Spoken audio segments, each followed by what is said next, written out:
सभी श्रोताओं को मेरी तरफ से संध्या का नमस्कार और हाथ जोड़कर प्रणाम। आज मैं एक प्रेरणादायक कहानी पर चर्चा करूंगा जो महान संत गुरु रैदास जी और एक राजा के बीच में हुई घटना पर आधारित है। ये कहानी हमें सिखाती है कि सच्चा न्याय, सत्य और ईमानदारी से किया गया निर्णय ही समाज में समानता और शांति ला सकता है। संत रैदास एक महान संत और समाज सुधारक थे, जिनकी भक्ति और सेवा की प्रशंसा दूर दूर तक की जाती थी। उनकी ख्याति सुनकर एक दिन एक राजा ने संत रैदास जी को अपने दरबार में आमंत्रित किया। राजा स्वयं संत रैदास जी की भक्ति और ज्ञान से प्रभावित था, लेकिन उसके दरबार में कुछ लोग संत रैदास जी को निम्न जाति के कारण उनका अपमान करना चाहते थे। राजा के दरबार में जब संत रैदास पहुंचे तो दरबार के कुछ मंत्रियों ने राजा से कहा, महाराज, संत रैदास जी एक चमार जाति से है, ये आपके दरबार में कैसे आ सकते हैं? ऐसे व्यक्ति को यहाँ स्थान देना उचित नहीं है। राजा ने शांतिपूर्वक ढंग से सबकी बातें सुनी और उन्होंने संत रैदास को विनम्रता से कहा, आप एक महान संत हैं, लेकिन कुछ लोग आपकी जाति को लेकर आपत्ति जता रहे हैं।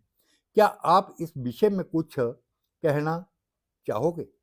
संत रैदास जी ने मुस्कुराते हुए कहा, महाराज, मनुष्यों का मूल्य उसके कर्मों से होता है, ना कि उसकी जाति से।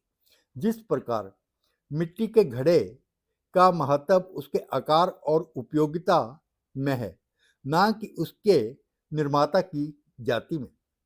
राजा संत रैदास जी के इस उत्तर से अत्यंत प्रभावित हुए और उन्होंने निर्णय लिया कि समाज में जाति वर्ग के आधार पर भेदभाव नहीं होना चाहिए।